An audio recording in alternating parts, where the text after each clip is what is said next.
There you are, watching your favorite Saturday morning cartoon block in your tidy whities in front of your filth-encrusted screen.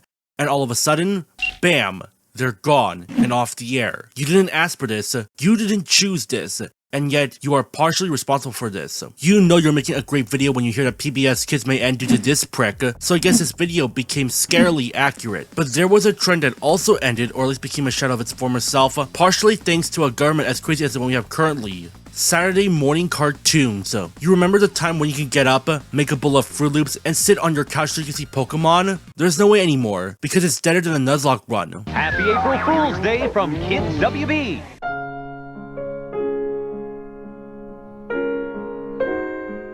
From the mid-2010s to today's era, Saturday morning cartoons have become a relic of lost time. If you happen to be a late Gen Z or early Gen Alpha, you either barely knew about it until someone told you on the internet, or this is your first time hearing about it thanks to me. Now, you have Netflix or any other streaming service that still has cartoons, if they could have them. But still, say goodbye to your jelly-filled donuts. Nothing beats a jelly-filled donut. It may not be the correct word to describe onigiri, but there was charm in seeing or hearing something American kids might recognize. Now, you get 1,916 per million people who identify as trans indoctrinating your children, 6 times more than the normal men. Don't you just hate people who outright start this and spread it like wildfire? These are the ones you should blame for the political spectrum. It's very easy for a child to be influenced by right-wing ideologies because Andrew Tate became popular. Adolescence taught us the horrors of being influenced. Look at you. But let's get out of the political bubble and reminisce the times where we could watch Sailor Moon or Dragon Ball. Back then, whenever a commercial ran on, you would see this. Juicy fruit, it's gonna move ya. It's got a taste that gets right to ya. More like the pains of 80s and 90s kids losing their childhoods. You what? I have only briefly talked about how parents became concerned with what was on TV that would influence their child to become less rounded. Parents wanted their children to become good role models to future generations because they likely never grew up with TV, when all they had was playing freeze tag and learning that homos were pedos. While they had good intentions and made arguments that were valid in their eyes, from a fun standpoint, there was no fun to be had. So get back in the pews. But what caused Saturday morning cartoons to fade into nothingness? Why is it now a gimmick rather than a standard routine? This tale became far falling into the rabbit hole. I'm sure this video will be pretty short because I don't have much to talk about, but there were so many video ideas I had to scrap before going to this one and expanding what I already said in my PBS Kids video. That was 6 months ago. How much have I changed? While they're busy battling out over their cheapy-verse videos, I asked you not to watch these videos in your recommendation bar out of spite, and to watch my channel instead. Let's start with the crucial aspect that ruined Saturday morning cartoons, a refresher for returning viewers, and a welcoming addition to my new viewers. They made you exist, it's...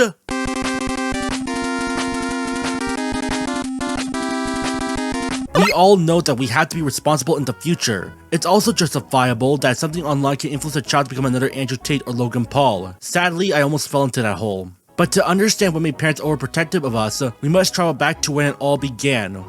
Don't be surprised when they surprise you.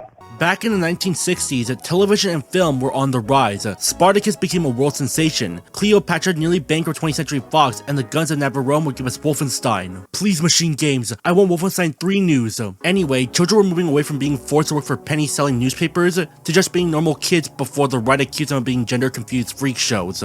Wow, what do we have here? With their parents getting television for the entire family, networks realized that they could appeal to children. What appeals to children?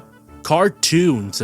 They drew in ratings that were out of this world at a time when civil rights became a recent trend. Networks were noticing that children were watching these cartoons and proceeded to excite them more and more violent and action-oriented cartoons. What was the catalyst for this choice?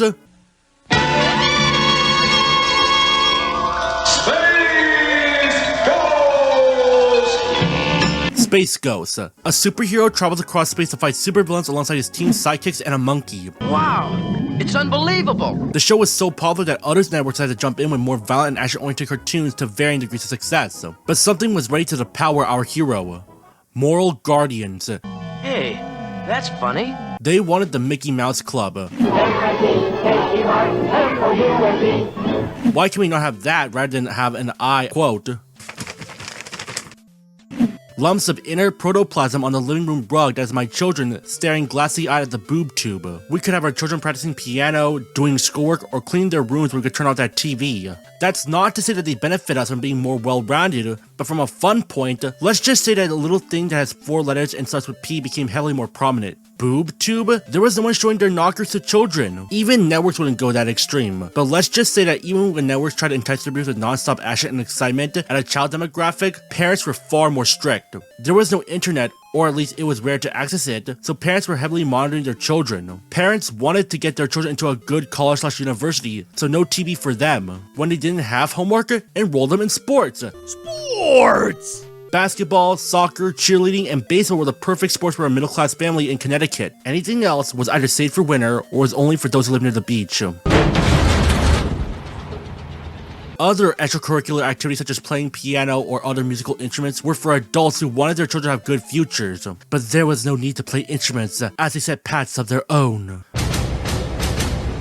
Around that time when parents were getting angry at cartoons, the cartoons themselves became the source so fast that networks saw merchandising potential of these shows. These kinds of merchandise would fly off the shelves. Toy companies and networks would discover the success of these shows and would develop cartoons of their own, which would end up being third-rate cartoons that many would never know or hear about. Regardless, parents who do see these shows would be enraged. To parents, it is another toy that'll be thrown away when you're done with it. Children's brains are not developed enough to determine the quality of the product. I'm not a child psychologist, just a random former child on the internet. But the parents have good intentions, but sometimes squander them. Adults, you're such a drooling, soaring, boozing, boring bunch.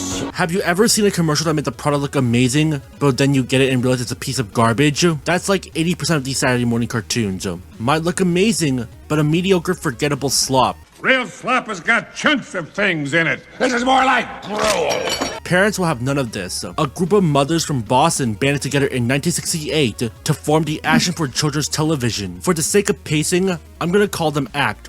Okay, Act 1. Anyway, ACT began to target cartoons aimed for children. These included Space Ghost, Birdman and the Galaxy Trio, The Lone Ranger, and Fantastic Four. With these shows pulled, new shows came to replace them. That's not to say that we lost everything.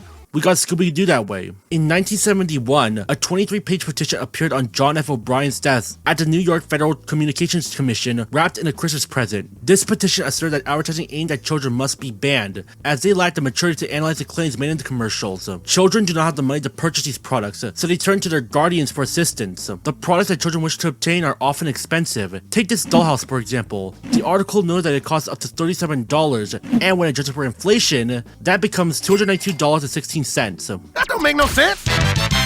Numerous well-known toy companies were called out, including Hasbro and Mattel, as well as Milton Bradley and the Parker Brothers. They wanted companies to stop advertising their products to kids. Predictably, this attempt failed. What's going on? Why don't they like it? It wasn't just obvious toys that were targeted, they also went after vitamins. Yes, parents went after what they perceived to be drugs for their children. You know, the kind of basic stuff a parent should probably explain to a kid themselves by sitting down and actually talking to them, God forbid. Oh wait, vitamins aren't drugs? But they still look like candy to your child, so get rid of it. Burn, baby! It was around that time when a little company called PBS was beginning to form in response to all the negative claims about violent cartoons. Two shows would appear, Sesame Street and Mr. Rogers' Neighborhood. That's not to say that both were terrible, it's because they rock. Besides, we would not get this gem of a video. Go watch it. I want it!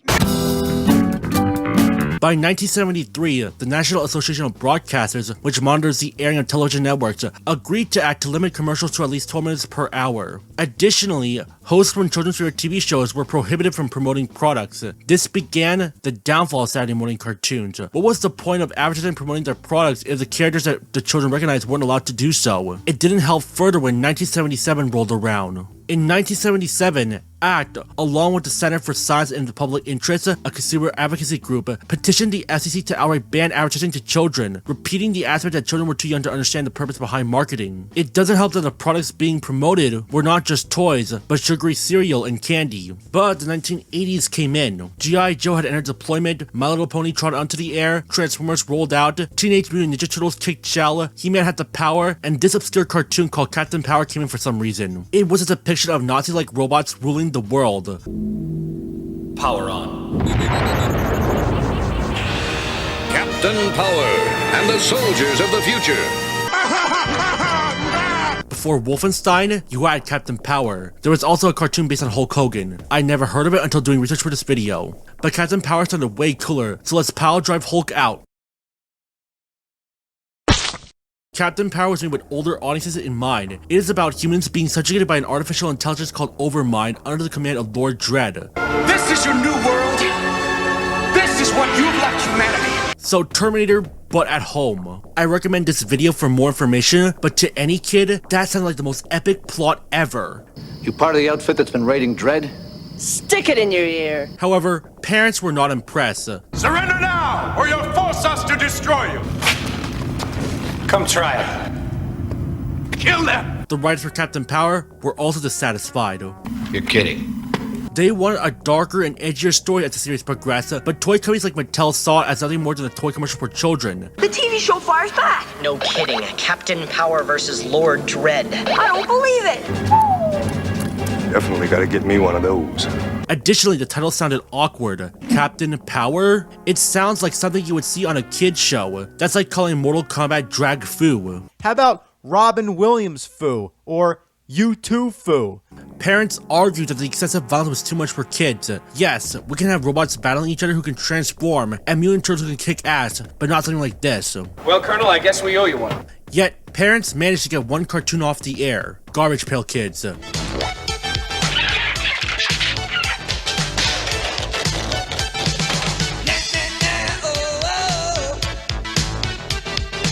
Due to this show relying so much on toilet humor, combined with its primary purpose being to sell trading cards based on the show, parents pressured the network to pull it from the air. While it was the first major success, it wouldn't be their last. Numerous times, ACT attempted to bring their cases to court, but all ended up failing. You will argue that parents are awful people who take the fun away from us. That's true to some extent, but they're also there to keep us safe. I would argue that something created with good intentions can also have negative consequences. You may call out on a Steam group for violating terms of service, but that only brings more attention to your way. Plus, the creator is an asshole who lied about being a massive fan of something but couldn't read the movie description of an installment he claimed to be a fan of. He received community notes as punishment. Anyway, I'm gonna get out of this rabbit hole. Loser! You're a loser! Are you feeling sorry for yourself? Well, you should be, because you are dirt! While there was non-stop action in the 80s shows, wholesome shows like The Smurfs, The New Adventures of Winnie the Pooh, and Garfield and Friends aired as well. You don't see them being criticized by ACT, there may be some slapstick, but a majority of it is family-friendly stuff. Despite their protests, ACT eventually became successful. Gathering their funds from donations, their lectures, and sales from their books, ACT pressured the Federal Communications Commission to sign an act, the Children's Television Act, but we're calling them the KidVid Rules. While commercials were limited to 12 minutes per hour on weekdays, on weekends, they were reduced to at least 10 minutes per hour. While it may seem to be the death of Saturday morning cartoons, the KidVid rules were largely ineffective. The KidVid rules had networks that didn't record or failed to provide information required for the show to be educational. The FCC did little to regulate the show. Air times also became a hard factor. Many educational programs aired during times when children wouldn't regularly be watching television. Often early in the morning, around at least 5:30 to 7 a.m, or very late at night, usually around 10 p.m. or even past midnight. When children's programs aired for hours they would normally watch, they were often subjected to change. Day and night. What? I toss and turn, I keep stressing my mind. What? Even the shows that had the KidVid rules accused of being too violent argued that they have educational morals. And when you see said educational morals, they were way too confusing for a child to understand. Have you seen Pee Wee Herman talk to you about crack? No kid would understand this if they're watching this PSA. Remember those times when your elementary school would do Drug Awareness Week and would often encourage kids to put on silly hats, wear their shirt backwards, or put on crazy socks to fight against drugs? Most kids wouldn't know what the school is talking about and would participate because it looks fun. I get angry just thinking about it makes me mad. Little kids doing drugs, it turns my stomach.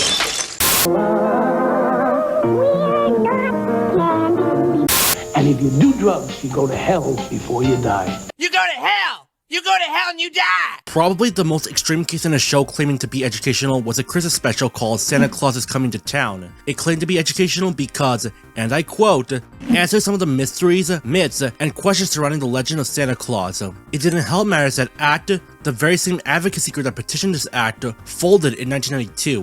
But in 1995, the first revision of the KidVid rules occurred. Reed Hunt proposed that networks should air at least 3 hours of children's educational programming per week. This comes from his argument that the first round of KidVid rules were ignored by networks. Fox Kids, however, viewed it differently. Margaret Loesch argued that at least 4 hours of entertainment programs were on her network. Edward O. Fritz, president of the National Association of Broadcasters, I might as well just call him NAB for short, also opposed that statement. Fritz argued that Reed's plan was like a referee for a soccer match, wanting to push the game into overtime even though the final score was lopsided. And that Chairman Hutt made up his mind long ago that broadcasters were to be cascaded to children's TV without reservation, and despite overwhelming evidence to the contrary. Following support from Bill Clinton and Congress, the FCC adopted the Children's Programming Report and Order in August of 1996.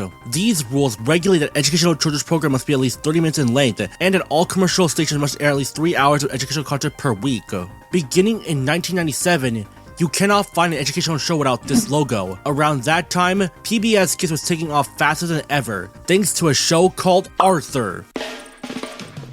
Every day when you're walking down the street, everybody that you meet has an original point of view.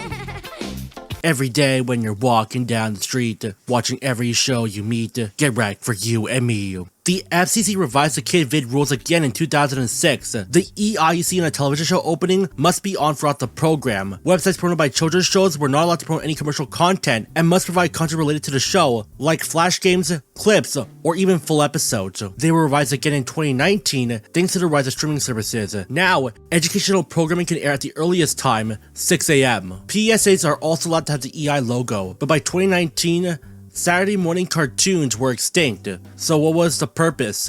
Well, I'll tell you.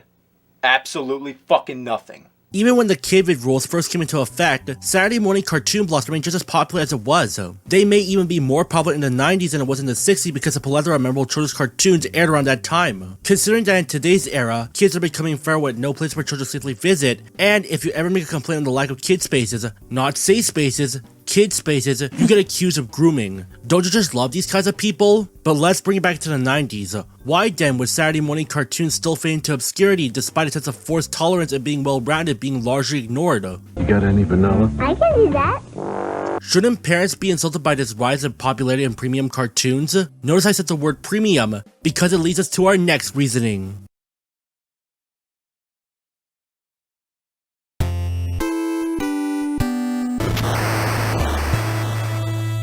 If you were a middle-class parent in the 90s, you would feel exhausted after a long day of accounting. Once you get home, you could sit back and relax and watch some TV. Or if you're strictly conservative, pray. But fuck religion. Shows you want to watch aren't featured on basic broadcasting. So, you get cable. It comes with channels that feature shows you want to watch, but also brings a kids channel with the best cartoons. What was the incentive to watch a Saturday morning cartoon when a channel is giving these same cartoons daily? Cable.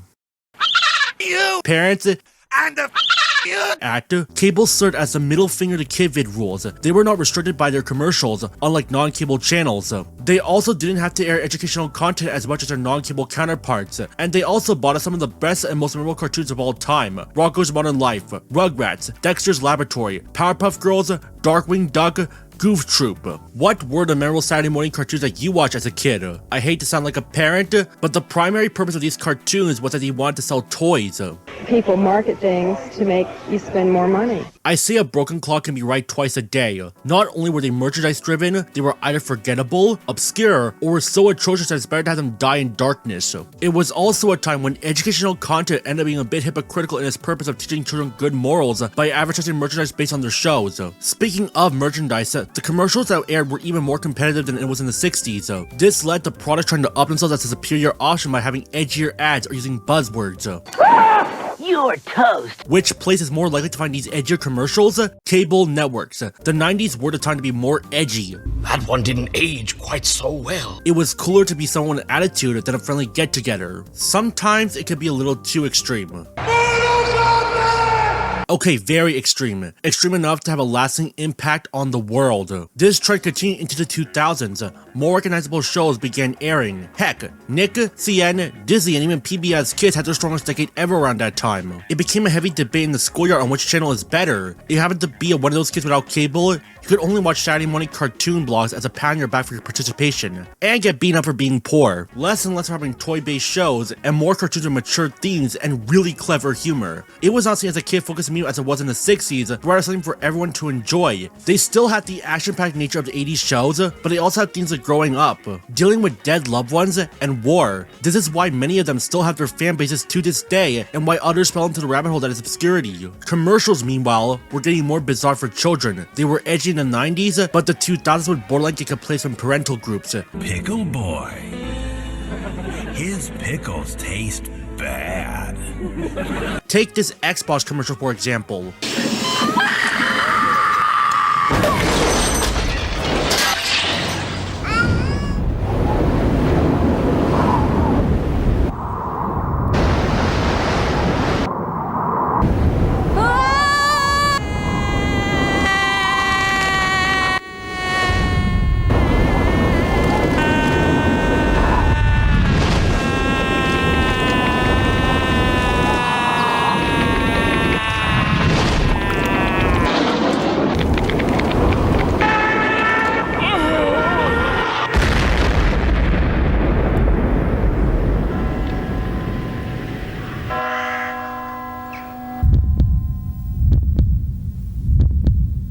Bro, they would get lawsuits by today's standards for our console aimed at a family demographic, but even the very name, Xbox, was meant for an older demographic because it sounded more radical. It may seem like a disaster piece, but hello, Xbox is still around. This is insane. And when the 2010s rolled around, it was unlike anything you ever seen before. PBS Kids took a step back, but CNN and Disney, the creator of those 2010 shows that grown with 80s and 90s cartoons and proceed to add their style of humor and weight in their shows. Gumball, Regular Show, Gravity Falls, and Adventure Time. As the 2010s proceeded, so many incredible shows launched. Again, this asks the question, what was the purpose of watching that old Saturday morning cartoon that featured cliche narratives and morals, such as believing in yourself or over-the-top villains, when we could have a villain being possessed by a crown and morals as complex as finding your place in the world? Why watch a bunch of mediocre slapstick when you can have fourth wall breaks and raunchy humor?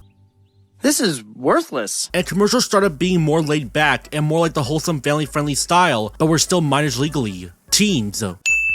That doesn't mean they were bad commercials, but the memorability was gone, so it was more interesting to see the marketing rather than the product itself. That doesn't mean there weren't classics like this generously for Nintendo. When you decide to step up to this kind of play, this kind of fun.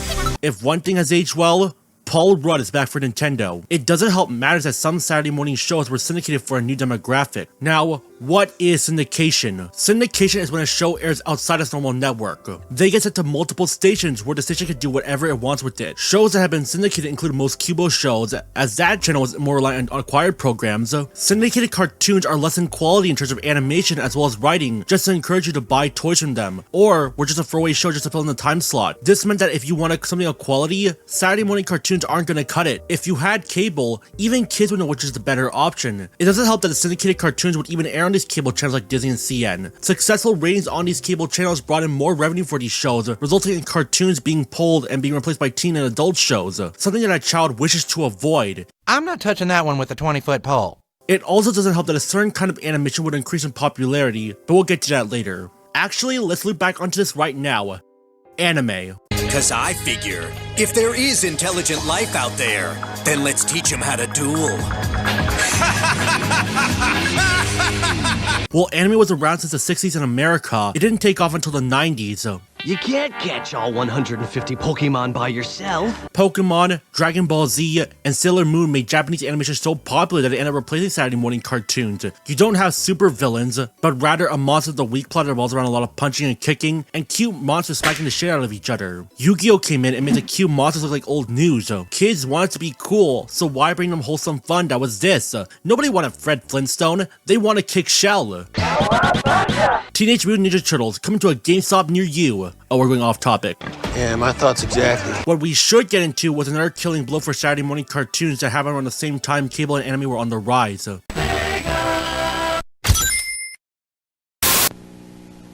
Color Dreams is the leader in non-infringing Nintendo-compatible game cartridges, Our advanced technology game packs provide hours of high-quality home entertainment. In 1990, video game company Color Dreams rebranded itself as Wisdom Tree. Before Wisdom Tree, it was known for releasing unlicensed games for the Nintendo Entertainment System, including Baby Boomer, Menace Beach, and Ray 2020. Dan Lawton, a computer programmer and vocal opponent of Nintendo's policy, founded the company. Nintendo charged excessively for the game licensing on the console, and it didn't help that it took licensing fees even if the game sold well. Around this time, Dan met a girl in a coffee shop named Nina Stanley, an undergrad art student at Cal State Fullerton. Dan offered Nina $100 to draw a logo for Color Dreams. At the time, Nina was raising a 3-year-old boy, so the opportunity to earn more than a basic retail wage was a dream come true. Nina brought her son along, and while he slept under her desk, she used a limited color palette of the NES to create designs. Color Dreams grew from no more than 10 employees to at least 60 employees at its peak. Why did I bring up all this unnecessary information? Because it ties into what comes next. Color Dreams developed a sort of shocking technology that crashes the NES lockout chip that prevents unlicensed games from being played. Because Color Dreams wasn't an experienced studio unlike Konami or Capcom, their games were often poorer in terms of quality. It's like you're walking through shit. Nintendo would take notice of these games and file a lawsuit against Color Dreams. They argued that bypassing the lockout chip, Color Dreams infringed on their copyright, but the court disagreed, arguing that Color Dreams didn't infringe on copyright by bypassing the lockout chip. Since Nintendo couldn't make money from unlicensed games, they proceeded to take a stand against retailers who were selling them. Nintendo forced retailers to stop selling games without the Nintendo seal of quality, or the supply will be cut off. And because retailers couldn't afford to lose Nintendo, they agreed to the company's demand. Color Dreams circumvented this by advertising in magazines with phone numbers that customers could call to buy their products. One employee, Vance Kozik from Menace Beach, reported that to purchase a game from the company, the customer would need to read the serial number from their NES unit so that Color Dreams could send them a compatible cartridge. This resulted from the efforts to prevent the lockout chip from stopping unlicensed games from being played, leading to fewer sprites and bugs. Huh. What would Jesus do?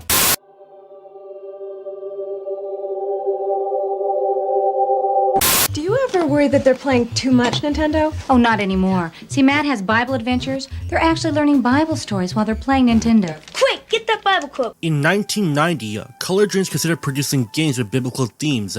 It seemed like a home run. There was a niche market for them. Stores that emphasized Christianity sold Christian books, religious movies, and Christian music could likely sell video games with biblical themes. And best of all, they were appealing to moral guardians. See, all we have to do is cross out words like baby and darling and replace them with Jesus. This loops back with how moral guardians are responsible for giving us educational shows like Sesame Street and Mr. Rogers' Neighborhood as replacements for all the violent shows that concern them. They got Garbage Pail Kids off the air, they could surely promote this as an alternative. While I will agree that taking action against something excellent may seem too extreme, maybe the parent has a leg up here, considering how entertainment has degenerated over the years.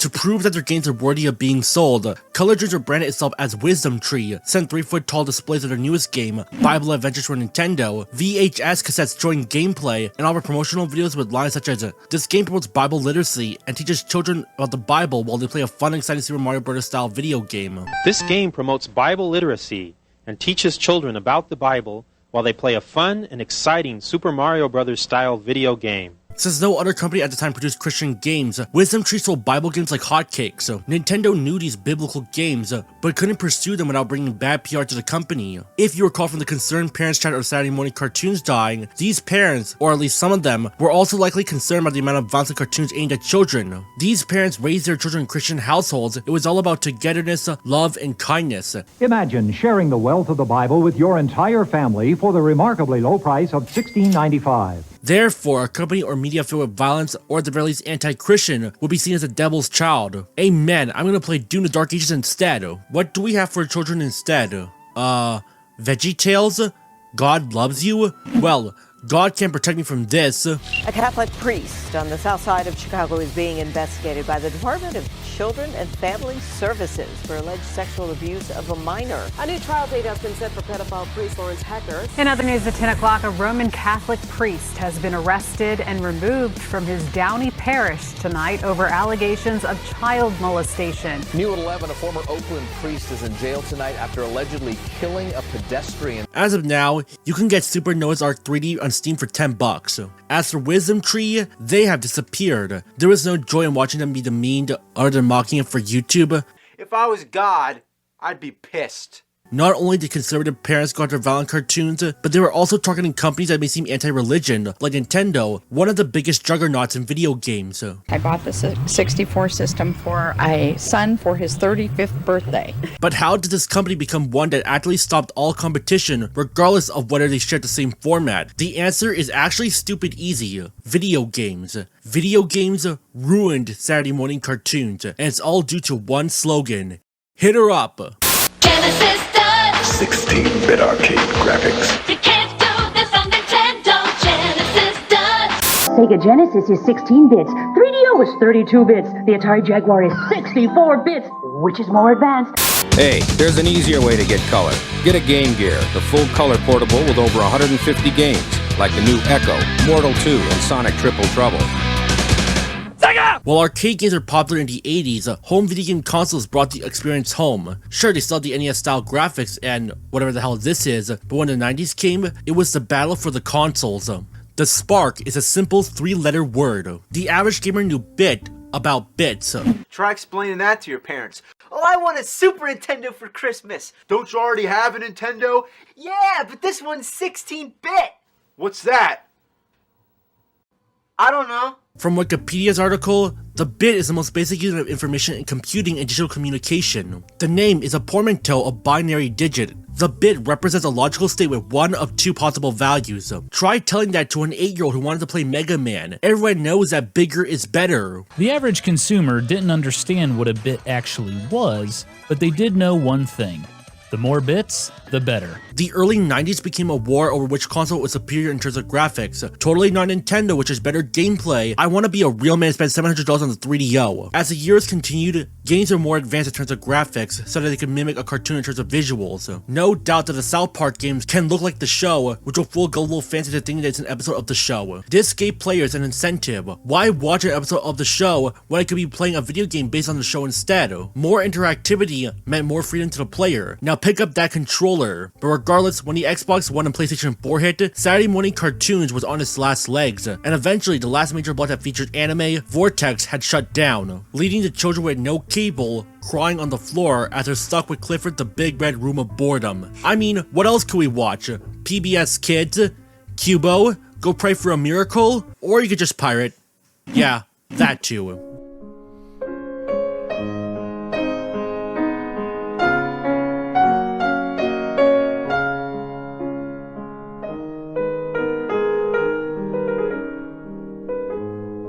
While Saturday morning cartoons are no longer an event, that doesn't stop networks from using Saturday morning as a buzzword to appeal to older viewers, regardless of where they come from an ethical company. Today, we have streaming services and piracy to access new episodes of cartoons we used to watch over the air, although getting upset over violence in children's cartoon may seem excessive. The disturbing behavior of today's youth, influenced by self-proclaimed masculine figures, has led adults to reconsider whether 90s parents were justified in their concerns about such troubling behavior. Sadly, they'll be too ignorant to see it. You're too inept to get by in the world. A show about sharing love and kindness where the power of hugs emerges. However, attempting to appear cool and edgy makes it feel outdated upon arrival. One can only reflect on how parents strive to be there for their kids, only for them to become more challenging as they grow older. I wonder if their parents regret ever engaging in intimacy, and giving birth to infants who grow increasingly intolerant due to the manosphere online. I wonder if these people will view this video and accuse you of being injected with estrogen or emasculating you. I wonder if these individuals will accuse you of promoting girl boss or any DEI initiative. Unlike my previous ones, I don't want to end this video on a horrible note,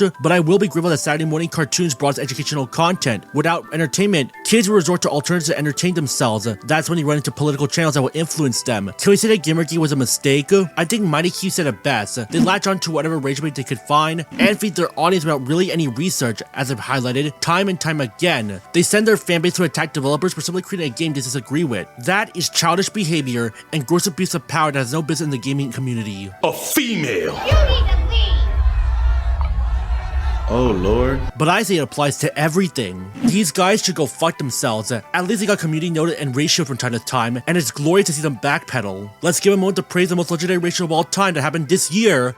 Grums, and Assassin's Creed Shadows. As for Saturday morning cartoons, watch them again after seeing this video. They give a sense of nostalgia again that you lost as you got older. It made me believe that despite the level of intensity that makes parents complain, the show still gave us the lessons we so deserve in today's time. We were not groomed with DEI, we were just having fun. Let kids be kids, let them be who they wanna be. Forge your own path. Do not let others control what you think. If MAGA cultists are gonna take PBS kids from us, fight back. Do not let this guy take what you want. Give them more reasons to keep it on living. God, I love the Fun Bad Crow movie.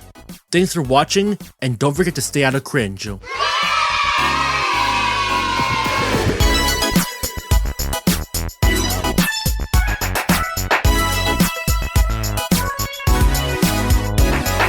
Hey, thank you so much for watching my video. I really mean it. I'm recording this session without a script, so here I am, learning that PBS Kids is trying to fight back against Donald Trump, which is pretty amazing.